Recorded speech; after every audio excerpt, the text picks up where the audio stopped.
I think for the individuals that like their real estate, that like their property, and they would like to continue to own that over the long term, I think that demographic might be interesting, where they keep the property, they add the extra unit, so now it's got some decent cash flow, and they're able to refinance up to 90%, which means they're extracting a big chunk of that equity, and they're using that to buy another property for themselves.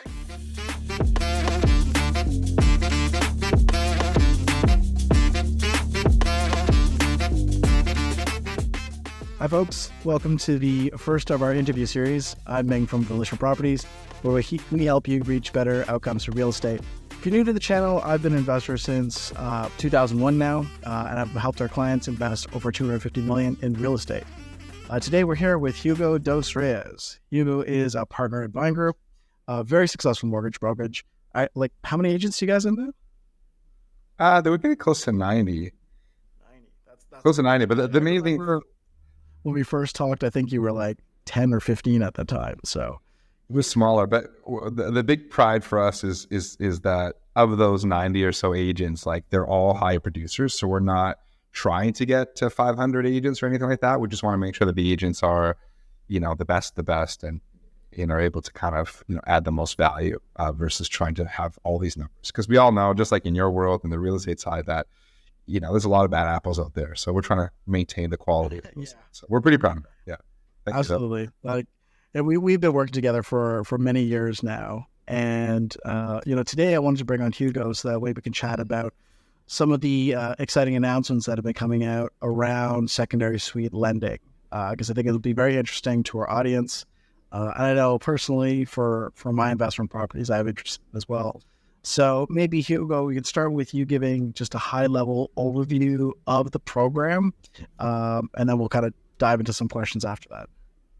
Yeah, so earlier October, I think it was, the federal government announced what they're calling the Secondary Suite Refinance Program, officially set to launch in January, on January 15th of next year, 2025.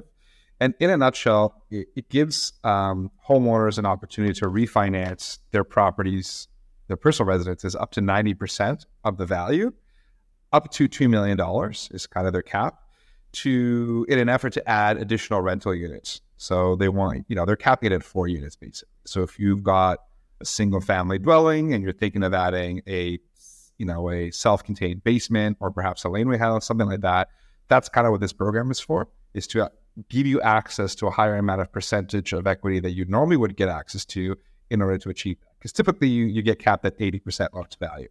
So that's kind of the nuts and bolts of the program for the most part. Now, when they made this announcement a few weeks ago, the lenders, we work with about 80 some odd lenders across the country. They haven't come out with any specific programs or policies or anything like that indicating specifically how to go about doing this. So we just know what was released. But there's been a lot of really positive, I guess in our community, a lot of really positive feedback as a result of this. Because, and this, like there's a lot of clients that, are constantly looking for investment opportunities. And with the way real estate is now, it's hard to find good quality assets. So if you already own the asset, the value is already locked in, you already paid for it, you own it. I think looking at your own portfolio or maybe at your own property, this type of program could be attractive for a lot of people. Specifically for people that don't even have rental properties, but are thinking of finding ways to enhance the value of their real estate and also getting that additional cash flow to help cover their overhead and expenses. I think it's a great program for that. So we're pretty excited about being able to get that out. I mean, there's a couple pros and cons. I mean, again, like this will allow you to go to 90% of the value of the future value of the property. So if your value is 1.5 million, you're going to spend a little bit of money on some renovations, you'll be able to refinance that to pay up the cost of the rentals up to, on the $2 million cap. It also allows you to go to 30-year amortization. So right now, these insured type mortgages typically have caps at 25 years. This will let you go to 30 years, which allows you to bring down the monthly payments. So a couple pros there. A big con is going to be cost. So this is considered an insured mortgage. And typically you have to pay an insurance premium. What I don't know yet, I could guess, is are you paying an insurance premium on the whole mortgage? Just the new amounts? Not sure. I'm going to assume it's probably on the whole amount.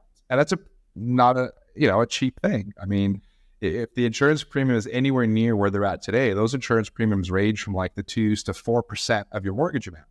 If you're looking at $1 million mortgage, for example, that's over $40,000 just in premiums, plus tax, because you do have to pay tax on the CMHC. So you have to assess the cost of doing all this to make sure it's worth your while.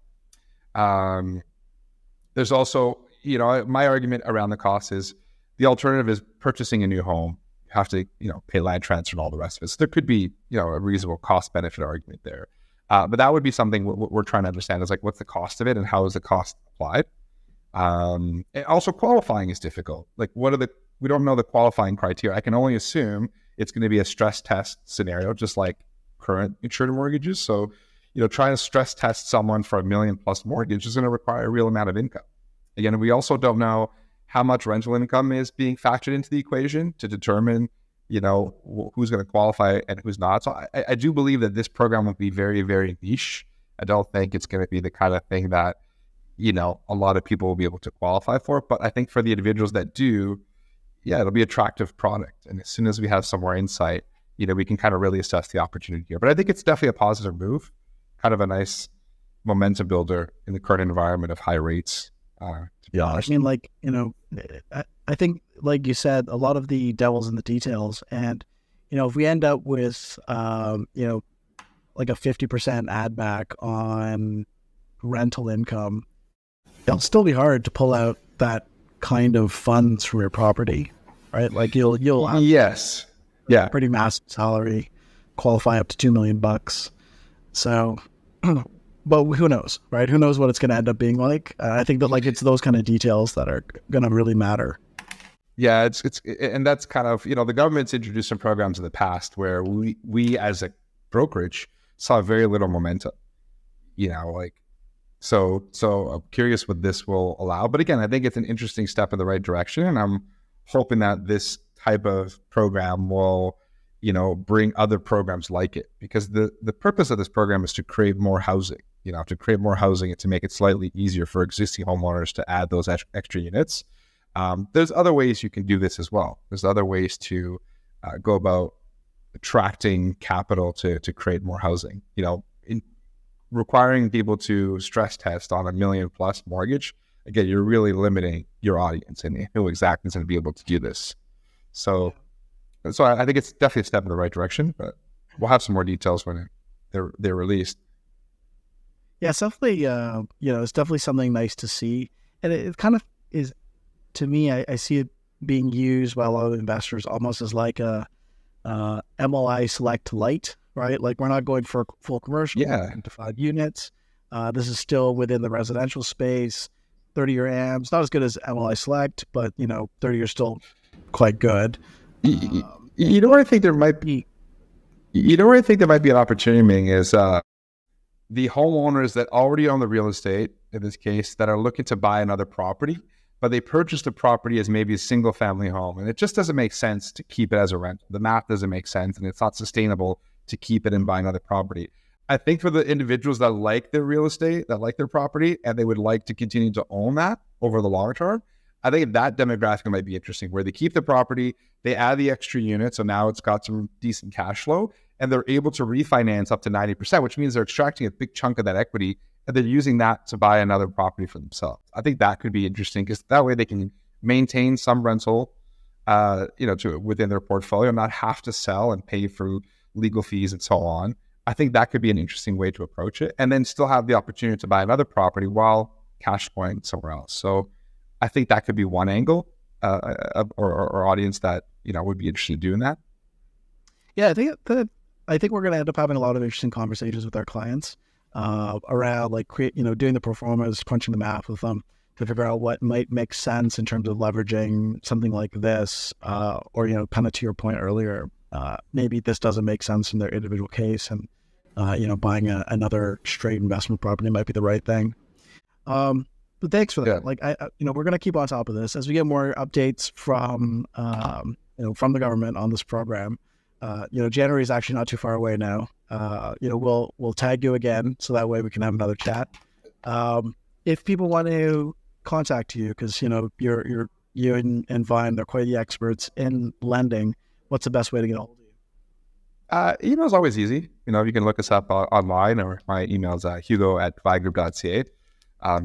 It won't be hard to find us online, and be happy to have a chat. Yeah, definitely. With January 15th being the launch date, we'll have some more insight and thoughts around, what specifically are the rules around this, what types of lenders would be the most attractive, and some game plans and strategies that investors should be looking at. Because I think, a lot of investors, the last couple of years with rates being so high, it's been fine. It's difficult to qualify. It's been difficult to find the right type of property. They've always been there. It's just harder. It's been harder.